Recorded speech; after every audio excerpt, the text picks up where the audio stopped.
विद्यार्थी मित्रांनो, आज आपण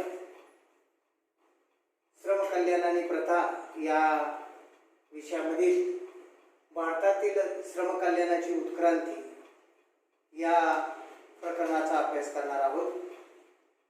भारतामध्ये श्रम कल्याणाची सुरुवात कधीपासून झाली?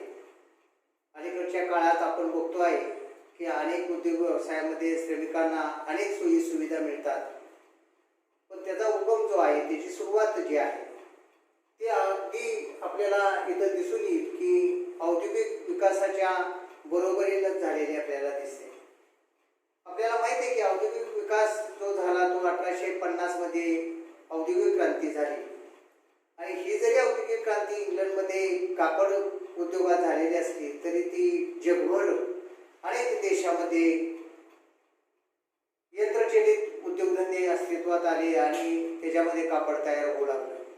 त्यालाच आपण भारतामध्ये आपल्या गिरणी असं म्हणतो. आणि भारतामध्ये सुद्धा या कापड उद्योगाची सुरुवात ही औद्योगिक क्रांतीच्या पासूनच झालेली आपल्याला दिसतात. आता ही सुरुवात होत असताना आपल्याला असं दिसून येतं की वेगवेगळ्या काळामध्ये वेगवेगळ्या असणाऱ्या गोष्टी घडत असलेल्या आपल्याला दिसतात. कारण सुरुवातीच्या काळामध्ये आपण बघितलं की मानवतावादी व्यक्तींनी अनेक सोयी सुविधा करण्यात आलेल्या होत्या, पण त्या काळामध्ये सुद्धा कायदे हे इंग्रज सरकारने सुद्धा केलेले आपल्याला दिसून येतात.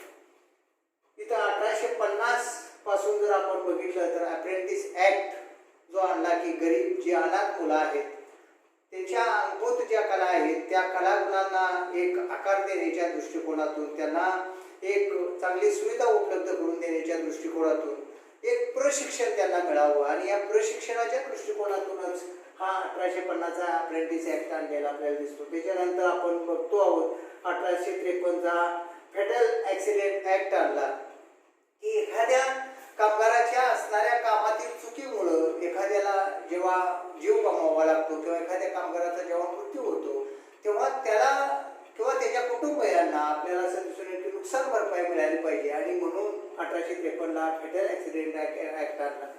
1859ला मर्चंट शिपिंग ऍक्ट आणला की जे जहाजावरती काम करणारे कामगार असतात त्यांच्यासाठीचा कायदा आणलेला आपल्याला दिसतो. 1881ला फॅक्टरी ऍक्ट आणला. हा खरा भारतातील पहिला फॅक्टरी ऍक्ट होय. त्याच्यानंतर 1891ला पुन्हा गिरणी कामगार कायदा आणला. त्याच्यानंतर 1911चा हंगामी कारखान्यामधील कायदा आणलेला आपल्याला दिसतो. 1922ला इंडियन फॅक्टरीज अमेंडमेंट ऍक्ट आणलेला आपल्याला दिसतो. 1934ला फॅक्टरी ऍक्ट आणला. 1944ला रेगे समिती नियुक्ती केली. रेगे समितीनं सुद्धा कामगारांच्यासाठी कोणकोणत्या ज्या कल्याणकारी सुविधा उपलब्ध करून दिल्या पाहिजेत अशी एक शिफारस भारत सरकारला केलेली आपल्याला दिसते. आणि त्याचं फलित म्हणजे 1948चा जो फॅक्टरी ऍक्ट आहे हा फॅक्टरी ऍक्ट अस्तित्वात आलेला आपल्याला दिसतो.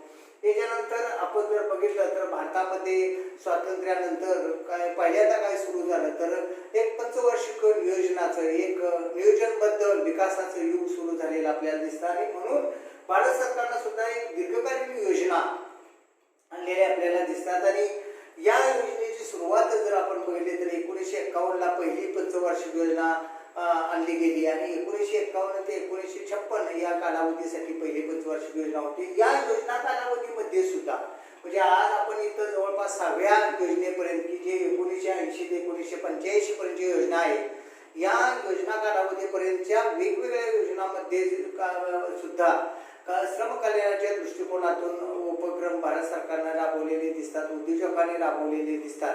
आणि या सगळ्यांचा आज आपल्याला या ठिकाणी उहापोह करावयाचा आहे. तर त्याची सुरुवात आपल्याला करत असताना आपल्याला असं दिसून येते की खरं भारतामध्येच उत्क्रांती जी आहे ती उत्क्रांती ही 1850 पासून झालेली आपल्याला दिसते. ते आपण पाहूया. तर विद्यार्थी मित्रांनो, आपल्याला असं दिसून येतं की औद्योगिक विकासाची सुरुवात जी आहे ती 1850च्या औद्योगिक क्रांतीनंतर आपल्याला असं दिसून येतं की कारखानदारी पद्धतीचा सुरुवात झाली आणि यंत्राच्या आधारावरती उत्पादनं तयार होऊ लागली. आणि त्यामुळं जी विकेंद्रित उत्पादन पद्धती होती ती हळूहळू केंद्रित उत्पादन पद्धती झाली. आणि त्यामुळं ग्रामीण भागातला असणारा जो कामगार वर्ग आहे तो ऑटोमॅटिकली या केंद्रित उत्पादन पद्धतीकडे आकर्षित केला गेला. साहजिकच त्याचं कष्ट कमी झालं, श्रम कमी झालं, त्याला चांगलं वेतन मिळू लागलं आणि त्यामुळे त्या उत्पादन प्रक्रियेमध्ये समाविष्ट होत गेला. पण एका बाजूला आपल्याला असं दिसून येत की यंत्रामुळे त्याचं कष्ट कमी झालेलं असलं, दुसऱ्या बाजूला त्याचं वेतन जरी वाढलेलं असलं तरी सुद्धा त्याच्या असणाऱ्या कल्याणाच्या दृष्टिकोनातून काय उपाययोजना केल्या ह्या सगळ्यात महत्त्वाच्या आहेत. आणि म्हणून आपल्या भारत देशामध्ये सुद्धा ज्यावेळी औद्योगिकरणाची सुरुवात झाली, या औद्योगिकरणाच्या सुरुवातीपासूनच कामगार कल्याणाच्या असणाऱ्या कल्याणकारी उपाय योजायला सुरुवात झालेली आपल्याला दिसून येते. आणि या ठिकाणी आपण जर बघितलं तर पहिला जो अप्रेंटिसशिप ऍक्ट आहे, हा अप्रेंटिस ऍक्ट 1850 मध्ये इंग्रज सरकारने अस्तित्वामध्ये आणला.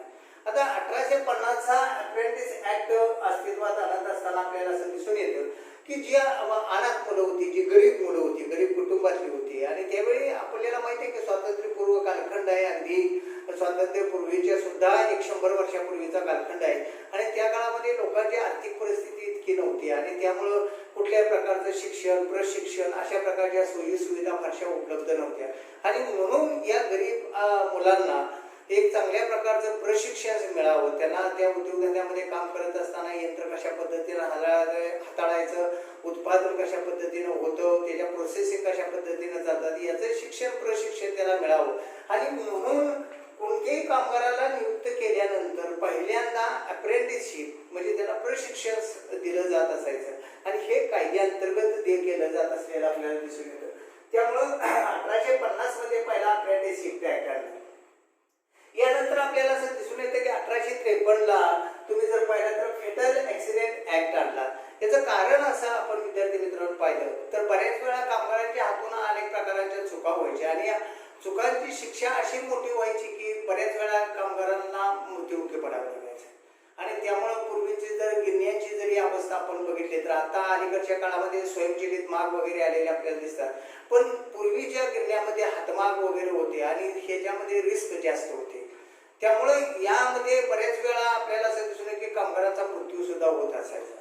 आणि त्यामुळं अशा मृत्यू पावलेल्या कामगारांच्या कुटुंबियांना नुकसान भरपाई मिळावी म्हणून आपल्याला असं दिसून येईल की 1853 चा फेटल ऍक्सिडेंट ऍक्ट आणलेला आपल्याला दिसतो. त्याचबरोबर आपल्याला असं दिसून येते की त्या काळामध्ये फार मोठी विमानांची प्रगती झाली नव्हती किंवा विमानं फार मोठी अस्तित्वात येत नव्हती. त्यामुळं जो काही वाहतूक व्हायची, मग ती माणसाची वाहतूक असेल किंवा माल वाहतूक असेल, ही बऱ्याच वेळा देशातून परदेशात किंवा देशांतर्गत सुद्धा ही समुद्र मार्गाने आणि समुद्र मार्गामध्ये जहाजांचा वापर करून केली जात असायची. त्यामुळे आपल्याला असं दिसून येईल की या जहाजावरती काम करणारे किंवा आपल्याला असं दिसून येईल की मोठ्या मोठ्या असणाऱ्या शिपवरती काम करणारे जे कामगार होते, या कामगारांच्यासाठी आपल्याला असं दिसून येईल की मर्चंट शिपिंग ऍक्ट आणलेला आपल्याला दिसून येतो. म्हणजे एकंदरीत या कामगारांच्या असणाऱ्या सुरक्षिततेच्या दृष्टिकोनातून, त्यांच्या रोजगार निर्मितीच्या दृष्टिकोनातून हा कायदा अस्तित्वात आणलेला आपल्याला दिसतो. त्याचबरोबर खऱ्या अर्थानं जर बघितलं तर पहिलं आणि महत्वपूर्ण पाऊल भारतामध्ये टाकलं गेलं ते म्हणजे 1881 चा पहिला आपल्याला असं दिसून येईल की फॅक्टरी ऍक्ट अस्तित्वात आला. आणि हा फॅक्टरी ऍक्ट अस्तित्वात येत असताना या गिरण्यामधली जी दुःखद स्थिती होती ही दूर करण्याच्या दृष्टिकोनातून हा कायदा अस्तित्वात आणलेला आपल्याला दिसतो. आणि त्यामुळं ज्या कारखान्यामध्ये आपल्याला असं दिसून येतं की विजेचा वापर केला जात होता आणि 100 पेक्षा जास्त कामगार काम करत होते, अशा सर्व असणाऱ्या आस्थापनांना म्हणजेच कारखान्यांना हा कायदा लागू केलेला आपल्याला दिसून येतो. आणि त्यामुळं साहजिकच आपल्याला असं दिसेल की कामगार संख्या जी आहे ती जवळपास 100 इतकी ग्राह्य धरलेली होती आणि विजेचा वापर त्याच्यामध्ये केला जात होता. असे जे कारखाने होते, हे अशा कारखान्यांना हा कायदा लागू केलेला जात असलेला आपल्याला दिसून येतो. दुसरा भाग आपण जर बघितला तर आपल्याला असं दिसून येतं की यामध्ये कामावरती घेणाऱ्या कामगारांचं जे वयोगट होतं, त्या वयोगट मात्र आपण जर पाहिलं तर 7 ते 12 वयोगटातीलच मुलांना कामावरती घेता येत होतं. म्हणजे त्यांना कामावरती नियुक्त करण्यास कोणत्याही प्रकारची हरकत नव्हती. पण 7 वर्षापेक्षा कमी वयोगटातील मुलांना किंवा मुलींना कोणालाही कामावरती घेता येत नव्हतं. म्हणजे किमान वय 7 असलं पाहिजे आणि 7 ते 12 वयोगट हे चाइल्ड वयोगट असा समजून आपल्याला असं दिसून येईल की या असणाऱ्या फॅक्टरी ऍक्ट मध्ये 1881 च्या तरतुदी केलेल्या आपल्याला दिसतात. आणि त्यामुळं आपण जर पाहिलं तर त्यांना प्रतिदिनी मग किती काम घ्यायचं या 7 ते 12 वयोगटातल्या मुलांना, तर त्यांना आपल्याला असं दिसून येतं की 9 तास प्रतिदिनी काम दिलं पाहिजे असं कायद्यामधली तरतूद आहे आणि 9 तास काम त्यांना द्यायला पाहिजे आणि 9 तासांच्या मध्यंतरी 1 तास त्याला विश्रांती असली पाहिजे अशी तरतूद या कायद्यामध्ये केलेली आपल्याला दिसते. प्रौढांच्यासाठी मात्र कामाचे तास हे मोठ्या स्वरूपाचे होते, पण मुलांच्यासाठी मात्र कामाचे तास हे कमी असलेले आपल्याला दिसून येतात. याच्यानंतर आपण जर बघितलं तर या कायद्यामध्ये वेळोवेळी थोडेसे बदल झालेले आपल्याला दिसतात आणि भारतामध्ये मग आपल्याला असं आढळून येईल की 1891ला गिरणी काम कायदा अस्तित्वात आला. आता हा गिरणी कायदा आणि फॅक्टरी कायदा मधलंच थोडंसं बदल आहे किंवा त्याच्यामध्ये थोडंसं विस्तार केलेला आपल्याला दिसून येतो आणि मग हिची व्याख्या करत असताना या गिरण्यामध्ये जिथं विजेचा वापर केला जातो आणि जिथं 50 कामगार काम करतात अशा गिरण्यांना हा गिरणी कायदा 1911चा जो आहे हा 1911चा 1891चा जो गिरणी कायदा आहे हा गिरणी कायदा लागू केलेला आपल्याला दिसून येतो. त्याचबरोबर आपण जर बघितलं तर मुलांचं वयोमर्यादा जी आहे ते 9 ते 14 वर्षापर्यंत वाढवलेली आपल्याला दिसून येते. म्हणजे जे 7 ते 12 होती ती मात्र या कायद्यामध्ये आपल्याला असं दिसून येईल की 1891च्या गिरणी कायद्यामध्ये ती मात्र आपल्याला असं दिसते की 9 ते 14 वयोगट मुलांचा निर्माण केलेला आपल्याला दिसून येतो. त्याचबरोबर पहाटे 5 ते रात्री 8 या वेळातच त्यांना काम देत आहे. म्हणजे रात्री 8 वाजल्यानंतर पहाटे 5 वाजेपर्यंत यांना कामावरती नियुक्त करता येणार नाही अशा प्रकारचे त्याच्यामध्ये तरतूद केलेली आपल्याला दिसते. आणि दिवसाचे स्त्रिया आणि मुलांना आपल्याला असं दिसून येईल की 11 तास आणि 1.5 तासाची मध्यंतरीची सुट्टी असं याच्यामध्ये तरतूद असलेली आपल्याला दिसून येते. त्याचबरोबर आपण जर बघितलं तर 1911चा जो कायदा आहे हा कायदा आपल्याला असं दिसून येईल की जे कारखाने हंगामी विद्यार्थी मित्रांनो चालतात, सीझनल चालतात, आपल्याकडे जशा शुगर फॅक्टरीज आहेत किंवा आपल्याला असं दिसून येईल की ॲग्रिकल्चर प्रोडक्शनच्या वरती प्रक्रिया करणाऱ्या जे उद्योगधंदे आहेत ते कॅश्यू मिल्स आपल्या कोकणामध्ये असेल, मँगो कॅनिंग असतील तर असे किंवा राईस मिल्स असतील हे आपल्याला माहिती आहे की ते शेतीच्या हंगामापुरते चालत असलेले आपल्याला दिसतात. अशा प्रकारच्या हंगामामध्येच एखादा व्यवसाय करणारे, उत्पादन करणारे जे कारखाने आहेत या कारखान्याच्यासाठी आपल्याला असं दिसून येतं की हा 1911चा जो हंगामी कारखाने कायदा आहे तो कायदा आणलेला आपल्याला दिसतो. आणि या काळामध्ये आपल्याला असं दिसून येईल की जे लहान मुलं आहेत या लहान मुलांचा कामाचे जे तास आहेत ते कामाचे तास आपण जर बघितलं तर दिवसाला 6 तास इतकं तिने काम केलं पाहिजे आणि प्रौढ कामगार जे आहेत ते प्रौढ कामगारांना मात्र दिवसाला 12 तास इतकं काम केलं पाहिजे. म्हणजे दुप्पट काम याच्यामध्ये त्यांच्यासाठी नियुक्त केलेलं आपल्याला दिसून येतं. म्हणजे एकंदरीत आपण जर पाहिलं तर या असणाऱ्या हंगामी कारखाना कायद्यामध्ये कामाच्या तासांच्या बाबतची निश्चितता करण्यात आलेली आपल्याला दिसते. म्हणजे मुलांच्यासाठी 6 तास आणि प्रौढ कामगारांच्यासाठी 12 तास ची तरतूद करण्यात आली. याच्यानंतर काही स्वयंसेवी संस्था निर्माण झाल्या, त्यांनी सुद्धा आपल्याला असं दिसून येईल की श्रम कल्याणाचं कार्य हाती घेतलं आणि त्यांच्या माध्यमातून सुद्धा थोड्याफार सोयी सुविधा, पिण्याच्या पाण्याची सुविधा असेल किंवा आपल्याला असं दिसून येईल की इतर स्वच्छतागृहांच्या सुविधा असतील वगैरे या निर्मितीची चालना निर्माण झाली. पण आपण बघितलं की याच्यानंतर मात्र थोडासा कालावधी जो आहे तो 1914च्या पहिल्या महायुद्धाचा असलेला आपल्याला दिसतो आणि युद्धामध्ये सगळं जगच त्याच्यामध्ये अडकलं आणि त्यामुळे कारखान्यावरती सुद्धा त्याचे विपरीत परिणाम झाले, पर्यायाने कामगारांच्या वरती विपरीत परिणाम झाले.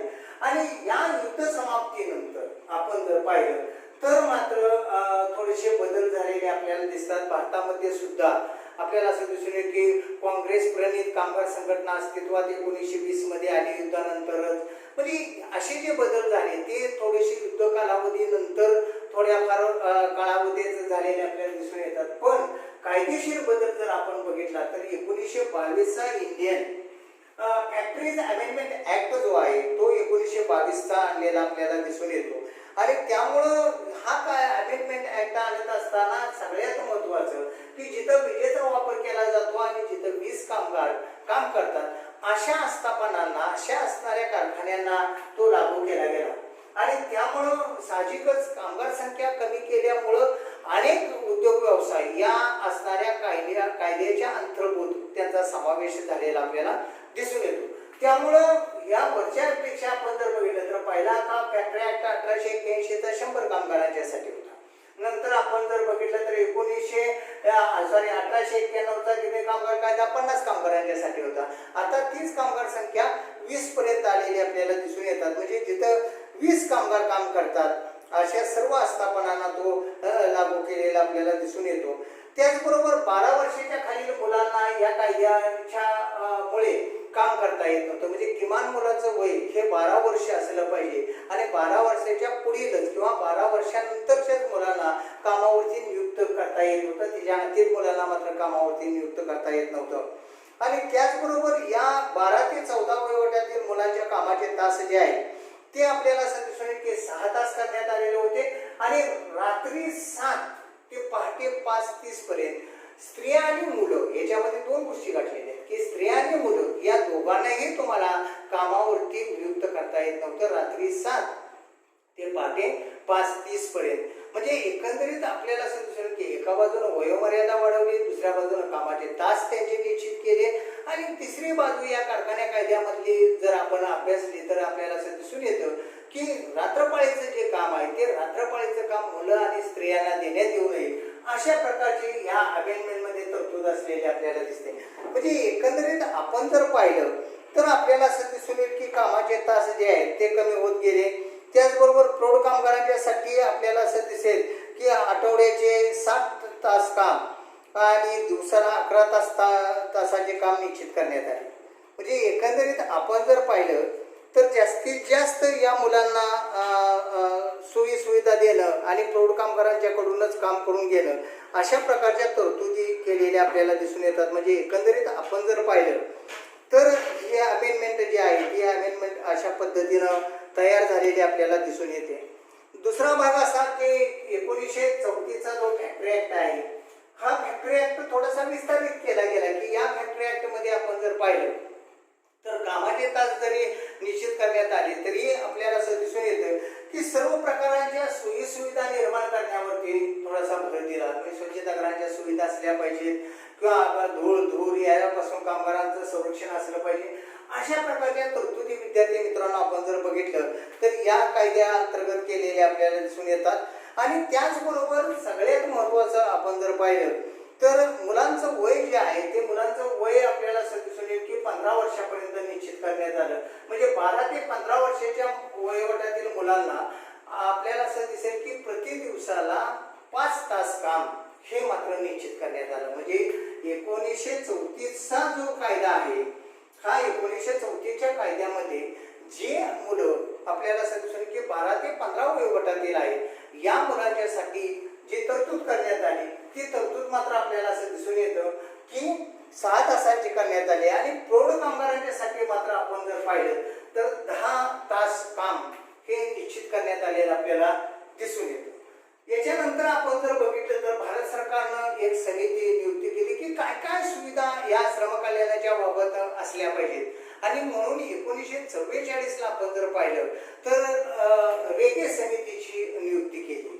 आणि या रेगे समितीनं आपला अहवाल देत असताना एक लक्षात घ्या की पाळणागृहांच्या सुविधा असाव्यात किंवा स्वच्छतागृहांच्या सुविधा असाव्यात, विश्रांतीच्या खोल्या असाव्यात, निवासस्थानांची व्यवस्था असावी.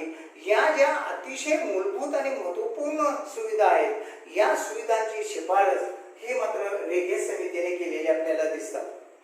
त्याचबरोबर अनेक ठिकाणी कामगारांना उभं राहून काम करावं लागत होतं, वैद्यकीय सुविधांचा अभाव होता. या सगळ्यांचा विचार रेगे समितीने केला आणि त्या समितीनं आपल्या शिफारशीमध्ये या सगळ्या कल्याणकारी सुविधा निर्माण केल्या जाव्यात किंवा उपलब्ध करून उद्योजकांनी दिल्या पाहिजेत अशा प्रकारच्या शिफारशी सरकारला केल्या. सरकारने त्या स्वीकारल्या विद्यार्थी मित्रांनो आणि 1948 ला हा स्वतंत्र भारतातील पहिला फॅक्टरी ऍक्ट अस्तित्वात आला. हा सगळ्यात महत्त्वाचा आहे. तो आपण अगदी विस्तृतपणे थोड्या नंतर अभ्यासणारच आहे. परंतु या फॅक्टरी ऍक्ट मध्ये मात्र कल्याणविषयीच्या असणाऱ्या खऱ्या तरतुदी करण्यात आल्या. म्हणजे ज्या ठिकाणी आपल्याला असं दिसून की उभं राहून काम करावं लागतं तिथं बसण्याच्या सुविधा असल्या पाहिजेत, कपडे वाळवण्याच्या सुविधा असल्या पाहिजेत, कपडे धुण्याच्या सुविधा असल्या पाहिजेत आणि या दोन सुविधा देत असताना कपडे धुण्याच्या आणि वाळवण्याच्या ह्या स्त्री कामगार पुरुष कामगारांच्यासाठी स्वतंत्र असल्या पाहिजेत. त्याचबरोबर आपल्याला असं दिसून की प्रथम उपचाराच्या पेट्या असल्या पाहिजेत किंवा विशिष्ट कामगार संख्या जर जास्त असेल, उदाहरणार्थ जर 500 इतकी कामगार संख्या असेल तर तिथं आधुनिक सोयीने युक्त अशा प्रकारचे रुग्णालय असले पाहिजेत, प्रशिक्षित डॉक्टर्स नर्सेस असल्या पाहिजेत अशी तरतूद आहे. कॅन्टीनची सुविधा असली पाहिजे, विश्रांती खोल्या असल्या पाहिजेत, पानागृहांची सुविधा असली पाहिजे, त्याचबरोबर श्रमकल्याण अधिकाऱ्याची नियुक्ती केली पाहिजे. अशा अनेक प्रकारच्या तरतुदी आपल्याला कलम वाईज खरं अभ्यासायच्या आहेत. परंतु या ठिकाणी आपल्याला असं दिसून येईल की रेल्वे समितीच्या शिफारशीमुळे 1948चा जो फॅक्टरी ऍक्ट आहे, हा फॅक्टरी ऍक्ट आपल्याला असं दिसून येईल की अतिशय प्रगतिशील झालेला आपल्याला दिसतो. याच्यानंतर 1951 ते 1956 पहिली पंचवार्षिक योजना राबवली आणि त्यामुळे 1951 ते 1956 या पंचवार्षिक योजनेच्या काळामध्ये केवळ आपल्याला असं दिसून येईल की औद्योगिक प्रगती किंवा प्राथमिक क्षेत्राची प्रगती आणि सेवा क्षेत्राची प्रगती म्हणजे केवळ या असणाऱ्या क्षेत्रापुरतीच ती मर्यादित ठेवली नाही, तर कामगारांच्या दृष्टिकोनातून सुद्धा भारत सरकारनं याच्यामध्ये पावलं उचललेली आपल्याला दिसतात. आणि मग याच योजना काळामध्ये 1951चा मळे कामगार कायदा केला, 1952चा खाण कामगार कायदा केला.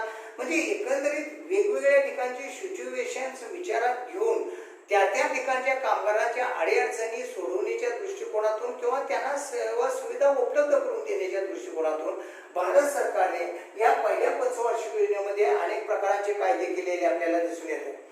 त्याचबरोबर आपण जर बघितलं तर आपल्याला असं दिसेल की सरकार जास्तीत जास्त या कायद्याच्या माध्यमातून प्रगती करत असलेलं आपल्याला दिसतं. म्हणजे कारखान्या शिवाय सुद्धा जे इतर ठिकाण आहेत त्यांच्या दृष्टिकोनातून पावलं उचलली. दुसरी जी योजना 1956 ते 1961 जी राबवली, या कालावधीत खरं भारतानं औद्योगिक विकासाचा पाया घातला. भारतामध्ये मूलभूत आणि अवजड उद्योगधंदे निर्मितीवरती भर दिला गेला. दुसरी पंचवार्षिक योजनाच मुळात आपल्याला असं दिसून येईल की औद्योगिक विकासावरती भर देणार होती. त्यामुळे दुसऱ्या पंचवार्षिक योजनेनंतर तर भारतामध्ये औद्योगिकरणाची प्रक्रिया अधिक गतीनं वाढलेली आपल्याला दिसते आणि प्रक्रिया वाढली तसं कामगारांचाही आपल्याला असं दिसून येईल की त्याच्यामधला समावेश वाढलेला आपल्याला दिसतो. आणि म्हणून आपण जर बघितलं तर भारत सरकारने 1961ला मातृत्व लाभ कायदा आणला, 1961ला मोटार वाहतूक कामगार कायदा आणला की ज्यामुळं स्त्री कामगारांना मातृत्व लाभ कायद्याचा फायदा मिळेल. त्यामुळं आपल्याला असं दिसून की मोटार वाहतूक कायद्याचा की जे लोक रस्त्यावरती वाहनं चालवतात अशा मोटार वाहतूक कामगारांना सुद्धा एक सुरक्षितता प्राप्त करून देण्याच्या दृष्टिकोनातून या दुसऱ्या पंचवार्षिक योजनेमध्ये कायदे आणलेले आपल्याला दिसतात. तिसरी पंचवार्षिक योजना आपण जर बघितलं तर 1961 ते 66ला तिसरी पंचवार्षिक योजना राबवली. या योजना राबवत असताना सुद्धा आपल्याला असं दिसून येतं की जास्तीत जास्त कामगार कल्याणाचा दृष्टिकोन समोर ठेवलेला आपल्याला दिसून येतो. म्हणजे 1961ला गोदी कामगार कायदा सुद्धा याच्यामध्ये निर्माण झालेला आपल्याला दिसतो की जे केवळ जहाजावरतीच काम करतात त्यांनाच सुरक्षितता नाही आहे, तर आपल्याला असं दिसून की गोदीमध्ये जे कामगार काम करतात या कामगारांना सुद्धा एक संरक्षण देण्याच्या दृष्टिकोनातून हा कायदा आणलेला आपल्याला दिसून येतो. सॉरी, या योजनेमध्ये आणलेला आपल्याला दिसून येतं. 1966 ते 1969ला आपल्याला असं दिसून येईल की मालवीय समितीने हा खरं नियोजनाचा थोडासा गॅपचा कालावधी आहे लक्षात.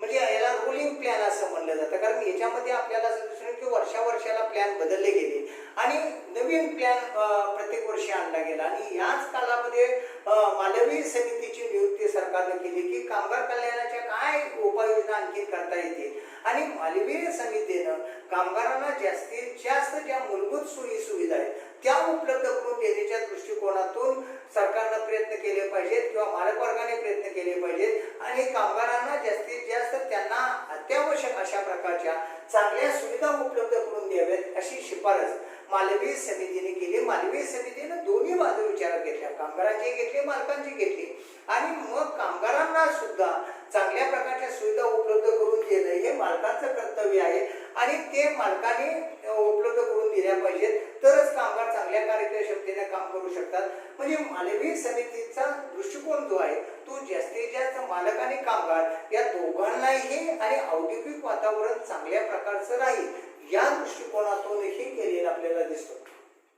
त्याचबरोबर 1969 ते 1974ला चौथी पंचवार्षिक योजना राबवलेली आपल्याला दिसते.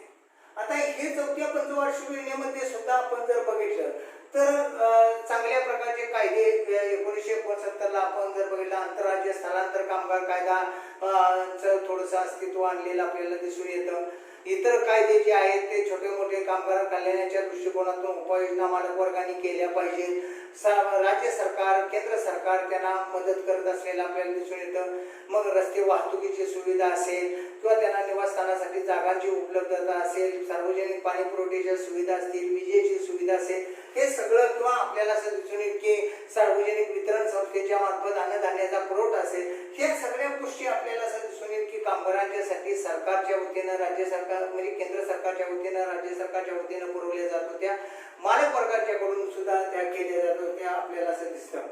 त्याचबरोबर सगळ्यात महत्वाचं 4थ्या पंचवार्षिक योजनेमध्ये तुम्ही जर पाहिलं तर 1972चा ग्रॅज्युएट ऍक्ट आणला. म्हणजे प्रत्येक कामगाराला त्याच्या रिटायरमेंटच्या वेळी शेवटच्या असणाऱ्या 10-20 वर्षामध्ये प्रत्येक महिन्याला त्याला 15 दिवसाचा एक जादा वेतन ग्रॅज्युएटीच्या रूपाने त्याला मिळायला पाहिजे. अशा प्रकारचा एक ग्रॅज्युएटी ऍक्ट जो आहे तो 1972ला इथं 4थ्या पंचवार्षिक योजनेच्या दरम्यान आणलेला आपल्याला दिसतो. 5वी पंचवार्षिक योजना जी आहे ती 1974 व 1979ला या ठिकाणी आपण जर बघितलं तर आंतरराज्य स्थलांतर कामगार कायदा मात्र त्याच्यामध्ये आहे की जे कामगार बाहेरील राज्यातून दुसऱ्या राज्यामध्ये कामासाठी जातात त्यांना सुद्धा सुरक्षितता मिळाली पाहिजे, त्यांना सुद्धा चांगल्या प्रकारच्या सोयी सुविधा मिळाल्या पाहिजेत.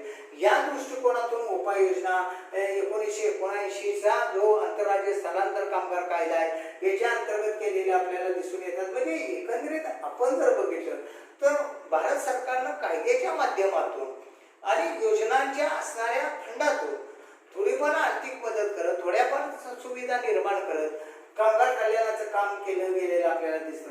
आणि 1980 ते 1985 हा 6व्या पंचवार्षिक योजनेच्या काळामध्ये सुद्धा आपल्याला असं दिसून येतं की जास्तीत जास्त लोकांना चांगल्या प्रकारच्या सोयी सुविधा मिळाव्यात त्याच्यासाठी तरतुदी ज्या आहेत त्या तरतुदीच पंचवार्षिक योजनेमध्ये केलेल्या आपल्याला दिसून येतात. म्हणजे एकंदरीत आपण जर बघितलं तर आतापर्यंत तशी इकॉनॉमिकली तरतूद कधी भारत सरकारनं केली नव्हती. पण 6व्या पंचवार्षिक योजनेमध्ये कामगार कल्याणाचा दृष्टिकोन समोर ठेवून त्यांनी त्याच्यामध्ये तरतूदच केलेली आपल्याला दिसते. म्हणजे एकंदरीत आपण जर पाहिलं तर प्रत्येक योजना कालावधीमध्ये सरकारनं कायद्याच्या माध्यमातून असेल, सरकारनं आर्थिक तरतुदीच्या माध्यमातून असेल, सरकारनं सार्वजनिक उपक्रमाच्या माध्यमातून असेल, उद्योजकांच्या माध्यमातून असेल की जेणेकरून जास्तीत जास्त कामगारांचं कल्याण साधलं जावं, त्याचे असणारे त्याला चांगल्या प्रकारच्या सेवा सुविधा उपलब्ध व्हाव्यात या दृष्टिकोनातून प्रयत्न केलेले आपल्याला दिसून येतात. म्हणजे एकंदरीत आपण जर बघितलं तर भारतीय श्रम कल्याणाची उत्क्रांती जरी 1850 पासून झालेली असली तरी अलीकडच्या काळामध्ये मात्र कामगार कल्याणाच्या सुविधांच्या मध्ये वाढ होत असलेली आपल्याला दिसून येते.